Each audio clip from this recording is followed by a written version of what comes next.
I'd ask if you have a Bible, open it up to Matthew chapter 19. That's where I want us to be. We're going to read from that in just a couple seconds, so go ahead and open up to that. You'll be able to follow along with what we're going to be discussing. This is a section that is not too unfamiliar, I think, to a lot of us. Matthew 19 discusses the story of the rich young ruler, which is everybody's favorite punching bag. If you remember last week, I talked about Thomas. Thomas used to be everybody's favorite punching bag because he's known as Doubting Thomas. I think very unjustly so. And if you'd like to hear a 31-minute discourse on me defending Thomas, you can go back to last week's sermon and listen to that, because that's all about him and how I actually think it's okay to doubt at times, provided we do it in healthy manners in a way that strengthens our faith.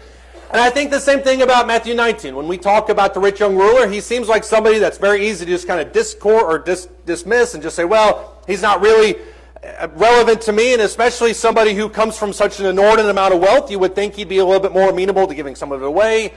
And I think because of that, we look at this story and we think, well, that doesn't really apply to me. And that's what I want to do this morning, is take it in a way that I think does apply to us. Matthew chapter 19, starting verse 16. Someone came to him and said, "Teacher, what good thing shall I do that I may obtain eternal life?" That's a fantastic question, by the way. Can't ask a better one.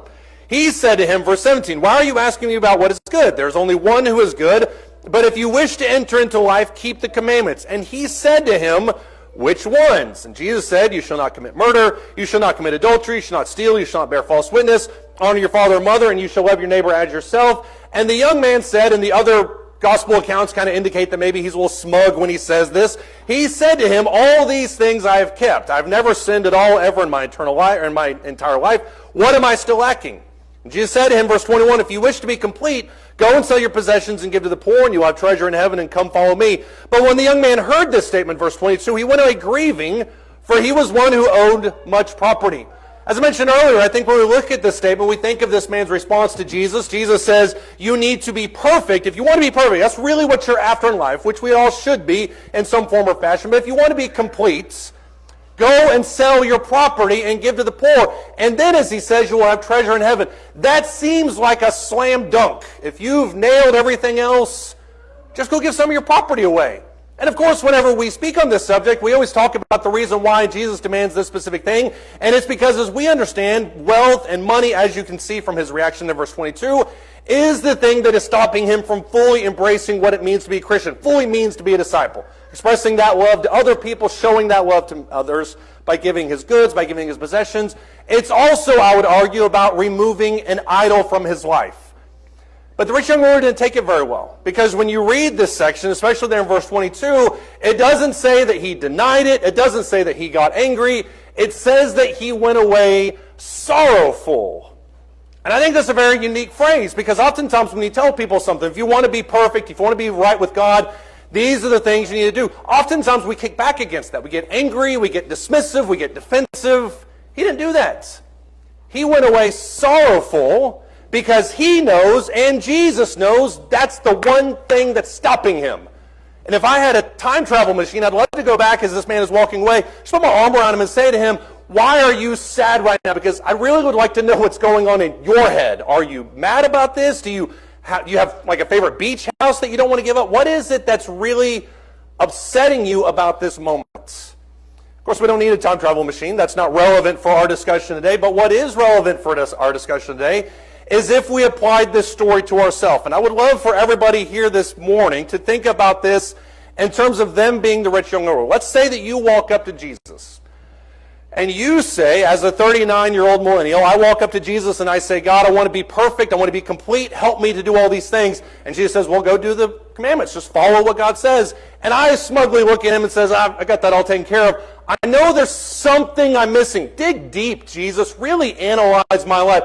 Dig deep and tell me what I'm really missing. What is it, do you think, if you're in this conversation, do you think Jesus would tell to you? And obviously that answer is very personal. That's something that I would imagine we don't need to shout out. I'm not asking anybody to raise their hands. But if we're asking for ourselves kind of in a blanket term for our generations, you can really run the gamut with a whole lot of options here. Here's one that I think Jesus would say to our society at large, that you could pick from, a lot of them. Scroll less and pray more. You know what I'm talking about here. I'm not talking about Old Testament scrolls. That's not what I'm getting at. I'm talking about those little things, those little supercomputers that could send rockets to the moon that you have in your pocket or you may have in your hand right now. I think that when Jesus, if you were to ask this question to us, or if we were to ask that question to him, he could very look at easily at anybody in this room. If you have a smartphone, which I think is 99% of us, Shell doesn't have to listen to this sermon for obvious reasons. He's got a flip phone. But I think most of us, you say, look, what you need to do to be a child, if you really want to be complete, spend a little less time scrolling, spend a little more time praying towards God. And as I said that, I was trying to watch the room because I really wanted to see the reaction that everybody in this room had. And there were some people that gave me some nods. There were some people right there with me. Absolutely, we need to put our phones away. We need to be more present. We need to be more focused on God. There were some people, and I'm not naming names. I'm going to look up because I don't even look at them. There were some people I could tell that kind of reacted angrily to that. They did Matthew 19:22, woeing away, sorrowful, because they know that it is an object and an idol in their life. And obviously the sermon could go lots of different ways. As you're sitting here thinking to yourself, where are we going with this? Are we going to talk about all the different reasons why we don't need to have an iPhone? No, that sermon would be why you don't need to have an Android. That's a completely different sermon for another time. But I think you could take this in a lot of different ways. And obviously when we intro a sermon like this, we sometimes give stats. Those stats are very relevant. We're going to put some of them up here on the board for us this morning. Number one, and I would argue probably the biggest one that should be a wake-up call, the average person in America today spends 4 hours and 37 minutes on their phone every single day. That doesn't seem like a lot. After all, there are 24. So why do I care if I spend 20 or if I spend 20 elsewhere? Why does it matter if I spend 4.5 hours on my phone every single day? That's not really that big a deal. After all, somebody would say, I'm working. I'm checking email. I'm communicating with people. I'm checking up on the shit-ins. So why are you downing me for that? That's not what you're spending 4 hours and 37 minutes on. Half of that time, according to statistics, is spent on social media. The other quarter of that is spent on messaging apps. There is a lot of time that we are spending sucked into our phone.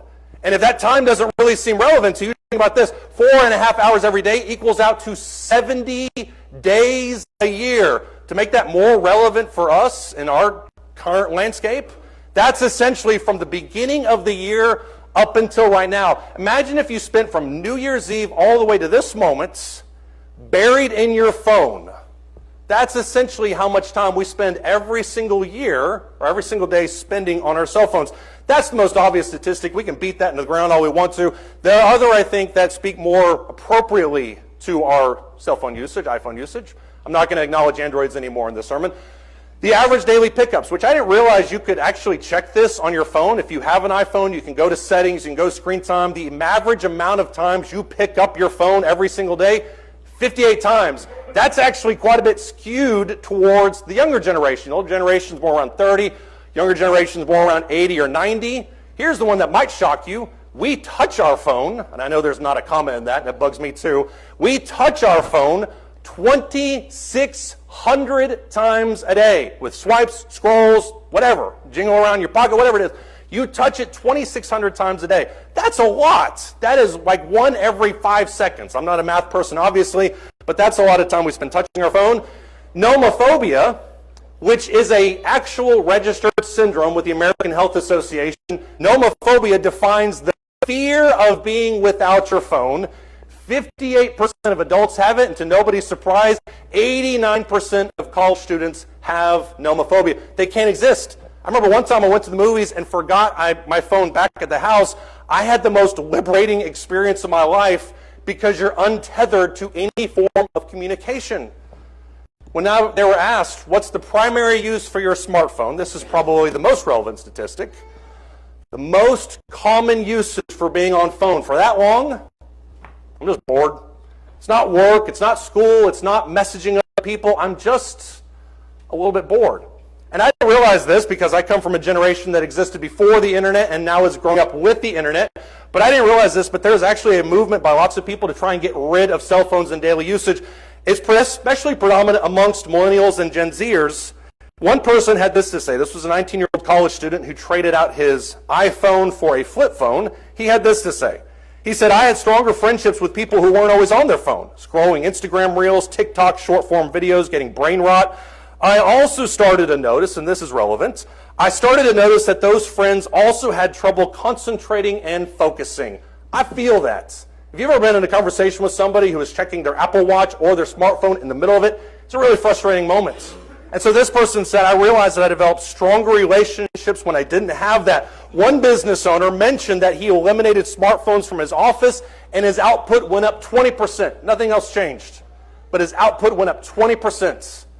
Simply because we weren't wasting time on phones. Now I know what you're saying to yourself. Brady, you have droned on for exactly 6 minutes, but all these stats about phone usage. This is not a sermon about getting rid of your phones. I love mine. You can pry mine from my cold, dead fingers. You are not taking it from me. This is not even an argument against when to give kids phones. That's not what we're talking about this morning.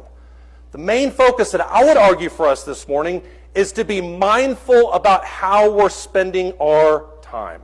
Think back to the rich young ruler. That rich young ruler, the only reason he walks up with the ego that he does to Jesus and says, I've got all that taken care of, get into my life and figure out what I need. The only reason he has that arrogance is because he's confident from A to Z that there is nothing lacking in that. Everybody saw him. And yet Jesus picked apart the one area that he did not think was going to be a problem. Arguably, the one part that he thought was an indication of his righteousness, which was his wealth. And Jesus said, that's what you need to get rid of. Think about how all these things are affecting you. If you think about the overusage in today's world and how it affects us on an everyday basis, you have things like doom scrolling, which if you're not familiar with doom scrolling, it's intentionally receiving and consuming malicious content because for whatever reason you find that enjoyable. It's the same reason people watch news stations 24/7. And so if you're sitting here thinking to yourself, well, I don't have an iPhone, I'm good to go, think about your news intake. It's roughly the same type of idea. Compulsive app usage, which not only has to do with gambling and pornography, but even shopping. There's a significant uptick in recent years of shopping online. Information overload, 427% more messages received by people in today's world than even a decade ago. 278% more texts these days than a decade ago. And then this one will really get everybody's blood boiling, self-glorification. The influencer culture and the need to post every single thing about our lives online for uses of validation and glorification amongst our peers, which feeds the vanity and the ego that we have in our life.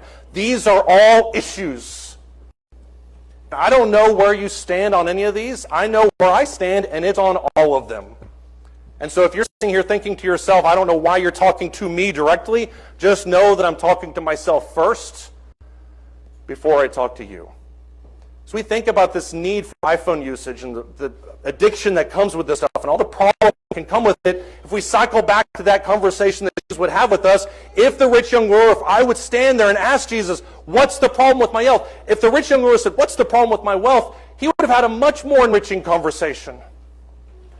But if we're standing in front of Jesus and he says you need to scroll less, you need to pray more, if we're standing there and we ask him, what do I need to do? And we continue that conversation, I think Jesus would tell us two ways to really get that under control. And number one, we need to think deeply about our inputs. I've mentioned in sermons past and Bible classes how much I love movies. I referenced it already in this lesson. I love movies. I used to work at Blockbuster. I used to go to the movies every single week. And I was one of those guys that said to you, it doesn't really matter what's in the movies because after all, see if you've heard this fatal phrase before, I can withstand it. It won't impact me. And it's only as I've gotten older that I've realized how much those things that are in television and media do start to influence me on an everyday basis. Jesus was way ahead of the curve on that back in Matthew chapter 12. If we jump back to that, he talks about this exact idea. Matthew chapter 12, starting in verse 33.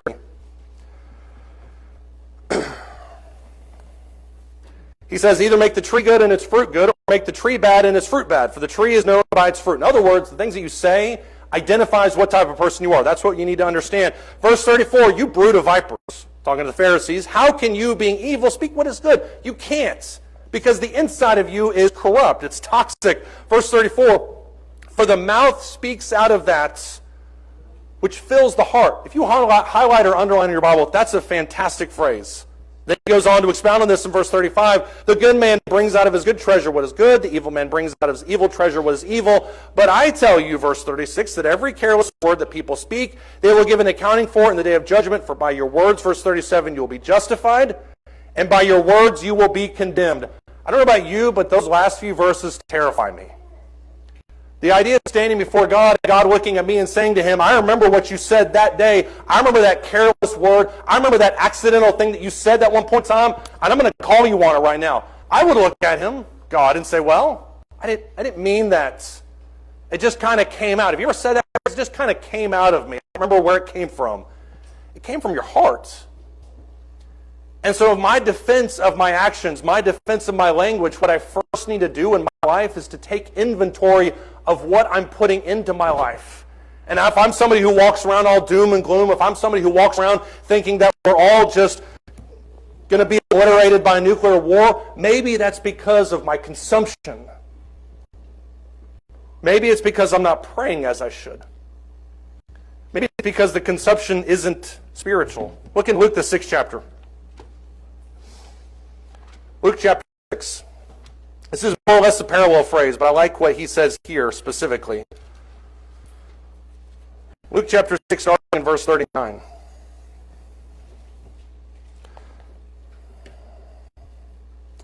Luke chapter 6, starting in verse 39. This is a section that Luke puts in here. Jesus puts in the Sermon on the Mount. I think it's applicable, obviously, to both. But in Luke chapter 6, starting in verse 39, he says, he spoke a parable to them, saying, a blind man cannot guide a blind man, can he? Will they not both fall into it? In other words, somebody's got to know what's going on. Somebody's got to have their eyes open. A pupil, verse 40, is not above his teacher, but everyone, after he has been fully trained, will be like his teacher. That training comes from the inside out. Why then, verse 41, do you look at the speck that is in your brother's eye, but don't notice the log that is in your own eye? Or how can you say to your brother, brother, let me take out the speck that is in your eye, when you yourself do not see the log that is in your own eye? You hypocrite! First take the log out of your own eye, and then you will be able to clearly see to take the speck that is in your brother's eye. If you go back to Matthew and look at this phrase, the point that Jesus is making here is the attitude of judgment. I know the old joke, everyone cuts off the rest of Matthew 7:1, and all they focus on is where it says, don't judge. That's not where Jesus stops. The reason that Jesus says don't judge is because of what he says in this passage, which is if you're judging using impure judgment, you can't see what needs to be changed. If my life is in sin and I'm living apostate from God, I'm away from him, and somebody who is equally in sin comes up to me, we're not going to know what to do. What we have to do first is get our life right with God, and then we can start to make those types of adjustments together. That's what he's saying here. Continue on in this thought, though, specifically as it pertains to Luke chapter 6. Look in verse 43. For there is no good tree which produces bad fruit, nor on the other hand a bad tree which produces good fruit. Each tree is known by its own fruit. For men do not gather figs from thorns, nor do they pick grapes from a briar bush. The good man, verse 45, out of the treasure of his heart brings forth what is good, and the evil man out of the evil treasure brings forth what is evil, for his mouth speaks from that which fills his heart. If somebody comes up to me, and I have spent hours on my phone consuming things that glorify self, things that are probably immodest, things that are very negative, things that are borderline heretical. Somebody comes up to me and they say, I need help with this area. What right do I have to look at them and offer them any kind of support? I can try. I should try. But what is my business for my life?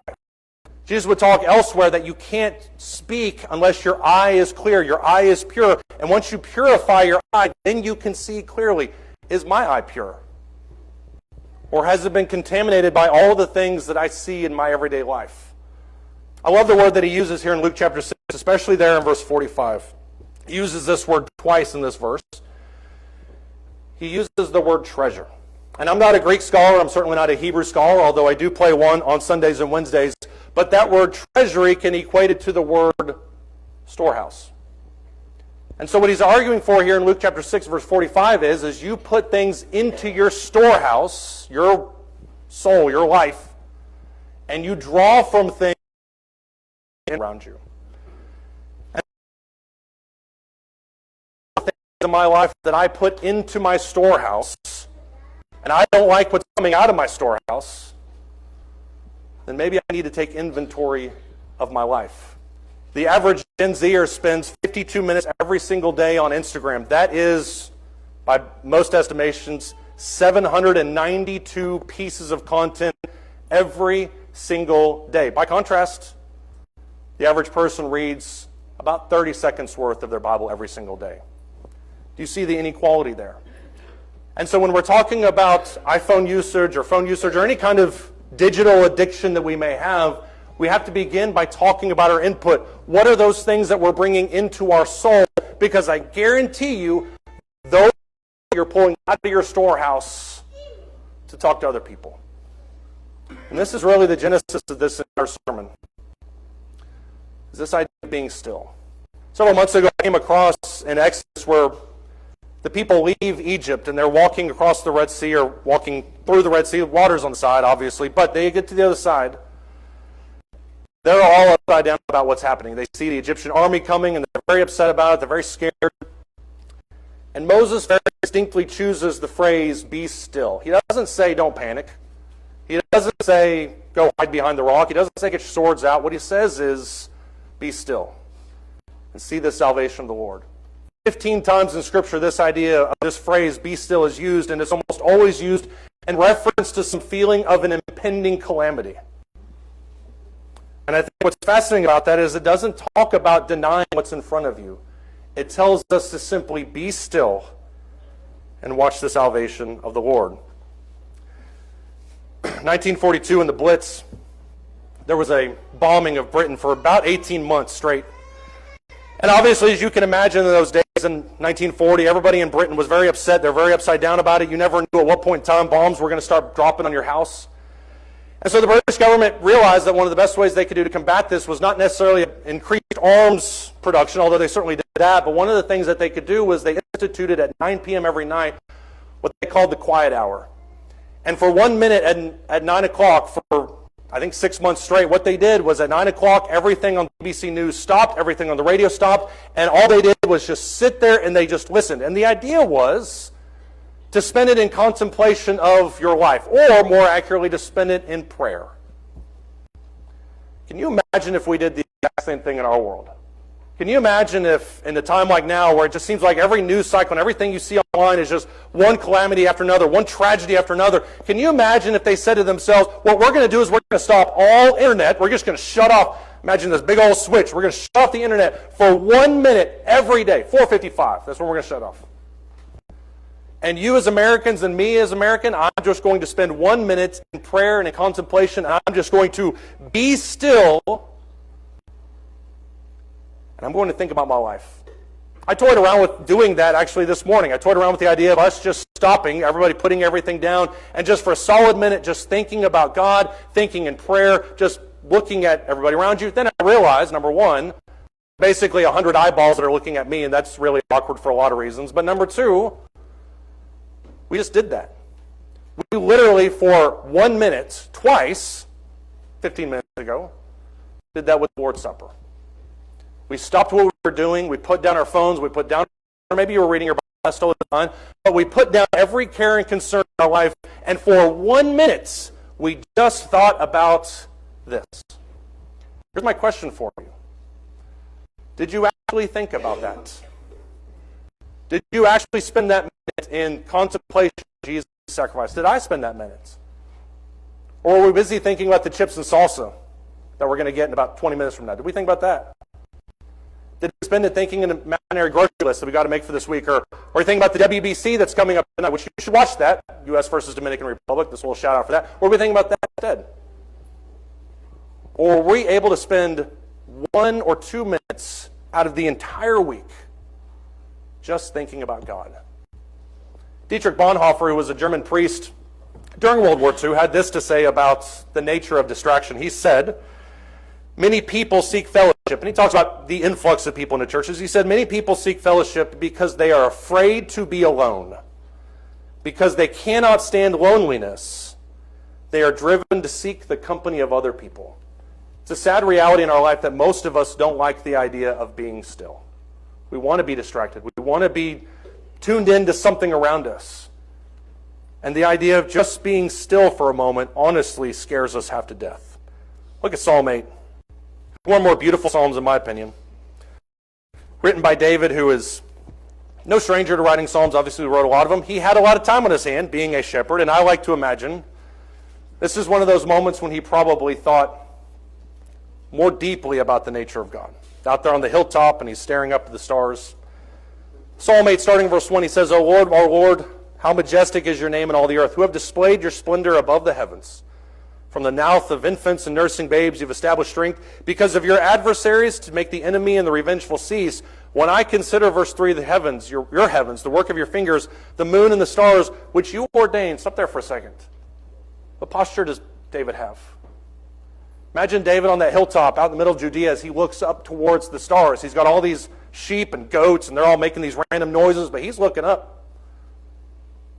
And he says, when I consider the work of your hands, and when I consider the stars, and when I consider all the things that you have made, it's then, verse 4, that I look inward, and I think to myself, what is man that you take thought of him? And the Son of Man that you care for him? You have made him a little lower than God. You crown him with glory and majesty. You make him to rule over the works of your hands. You've put all things under his feet, all sheep and oxen, also the beasts of the field, the birds of the heavens, the fish of the sea, whatever passes through the paths of the seas. Notice this dual reflection that David has. He says it's only by looking up into the stars and seeing the grandeur and the glory of your handiwork that I reflect on the minutia that is humanity.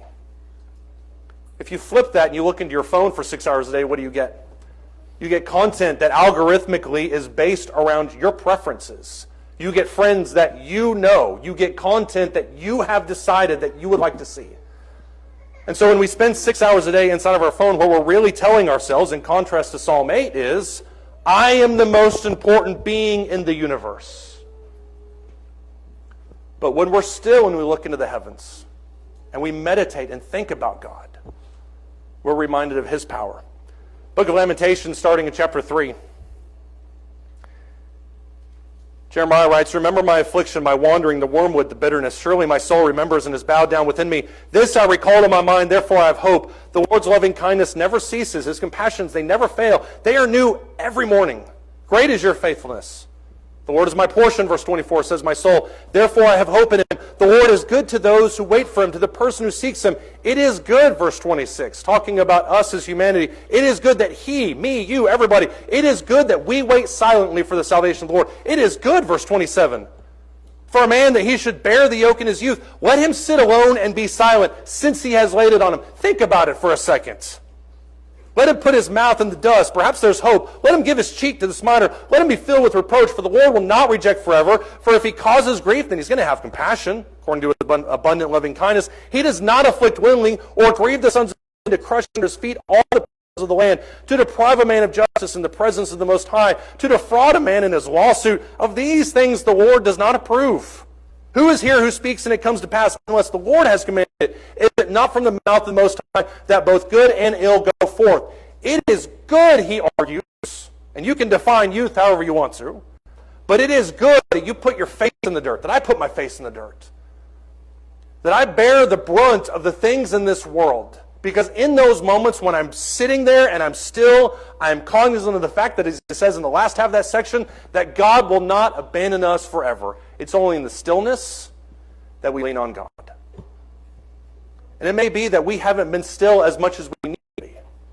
It may be that in our pursuit to always be distracted by phones and media and the internet and billboards or whatever it is, that we've never taken a single moment in our lives to just sit still and think about God. Psalm 119. This is our last passage for this morning. Psalm 119. We're not going to read all of it in case you got terrified there for a second. Psalm 119 and verse 33. Listen to what he says in these verses. Psalm 119 and verse 33.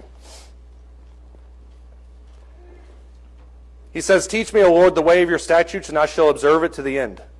Give me understanding that I may observe your law, and I may keep it with all my heart. Make me walk in the path of your commandments, for I delight in it. Incline my heart to your testimonies and not to dishonest gain.